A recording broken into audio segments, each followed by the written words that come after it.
안녕하세요. 굿모닝 굿모닝 굿모닝 굿모닝입니다. 마가복음 14장 53절에서 65절을 묵상하겠습니다. 그들이 예수를 끌고 대제사장에게로 가니 대제사장들과 장로들과 서기관들이 다 모이더라. 베드로가 예수를 멀찍이 따라 대제사장의 집들 안까지 들어가서 아랫사람들과 함께 앉아 불을 쬐더라.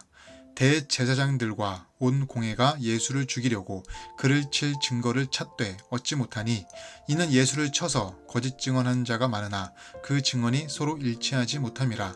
어떤 사람들이 일어나 예수를 쳐서 거짓 증언하여 이르되 우리가 그의 말을 들으니 손으로 지은 이 성전을 내가 헐고 손으로 짓지 아니한 다른 성전을 사흘 동안에 지으리라 하더라 하되 그 증언도 서로 일치하지 않더라. 대제사장이 가운데 일어서서 예수에게 물어 이르되 너는 아무 대답도 없느냐? 이 사람들이 너를 치는 증거가 어떠하냐 하되 침묵하고 아무 대답도 아니하시거늘 대제사장이 다시 물어 이르되 내가 찬송받을 이의 아들 그리스도냐? 예수께서 이르시되 내가 그니라.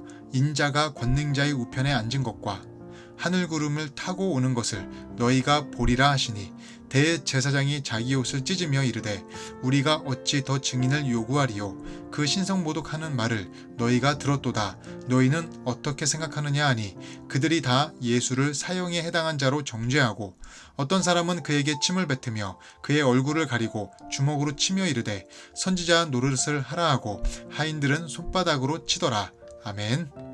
지난 14장 31절에서 내가 주와 함께 죽을지언정 주를 부인하지 않겠다고 힘있게 말했던 베드로는 결국 예수님이 잡혀가실 때 도망갑니다. 그러던 그가 오늘 본문 54절에 대제사장에게 끌려가시는 예수님을 멀찍이 따라갑니다. 멀찍이는 누구 눈에 띄지 않을 정도의 거리를 유지하는 부정적인 의미입니다. 눈에 띄기라도 하면 당장 도망갈 생각을 하고 있다는 뜻입니다. 그러나 그럼에도 불구하고 모든 제자가 비록 다 도망갔지만 베드로는 차마 도망가지 못하고 멀찍이라도 따라가는 긍정의 의미도 존재합니다. 이렇게 부정과 긍정 사이에서 갈등하는 베드로입니다. 그러나 주님과의 사랑은 거리와 비례합니다. 멀찍이 따라갈수록 주님과 멀어질 수밖에 없습니다. 순식간에 멀찍이가 되는 베드로처럼 우리도 자칫 그렇게 될 수 있습니다. 한번 생각해 보십시오. 우리는 현재 예수님과 발맞추어 가고 있나요?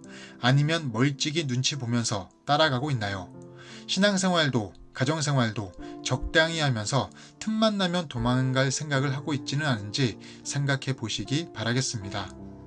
55절을 보니 대제사장들과 온 공회가 예수님을 죽이려고 증거를 찾고 있지만 원하는 증거를 얻지 못하고 있습니다. 대부분 예수님에 대해 거짓 증거만 늘어놓고 있으며 거짓 증거를 말해도 그 증거들이 일치하지 않는 한심한 모습을 보이고 있습니다. 더구나 예수님이 하신 말을 교묘하게 거짓으로 바꿉니다. 예를 들어 58절입니다. 예수님이 손으로 지은 이 성전을 내가 헐고 손으로 짓지 아니한 다른 성전을 사흘 동안에 짓는다고 하셨다고 합니다. 그러나 여러분, 예수님은 이렇게 말씀하신 적이 없습니다. 예수님은 분명 요한복음 2장 19절에서 너희가 이 성전을 헐라 내가 사흘 동안에 일으키리라고 말씀하셨지 내가 헐고 다른 성전을 짓겠다고 하지 않으셨던 것입니다. 더구나 이 말씀은 물리적인 성전이 아니라 예수님의 육체를 가리키는 것으로 너희가 나를 죽여도 사흘 만에 부활할 것이라는 의미입니다. 그런데 이 영적인 이야기를 알아듣는 자가 아무도 없었고 예수님께 들은 말을 그대로 전해야 하는데 자기들 주관대로 해석하고 거짓으로 왜곡해서 전하니 여기저기 거짓 증언이 난무할 수밖에 없었던 것입니다. 이처럼 우리도 하나님의 말씀을 내 잣대로 내 주관대로 해석하면 안 됩니다. 그리고 또한 내가 상대방에게서 혹은 어떤 상황에서 듣고 보고 들은 것을 정확하게 그대로 전달해야 합니다.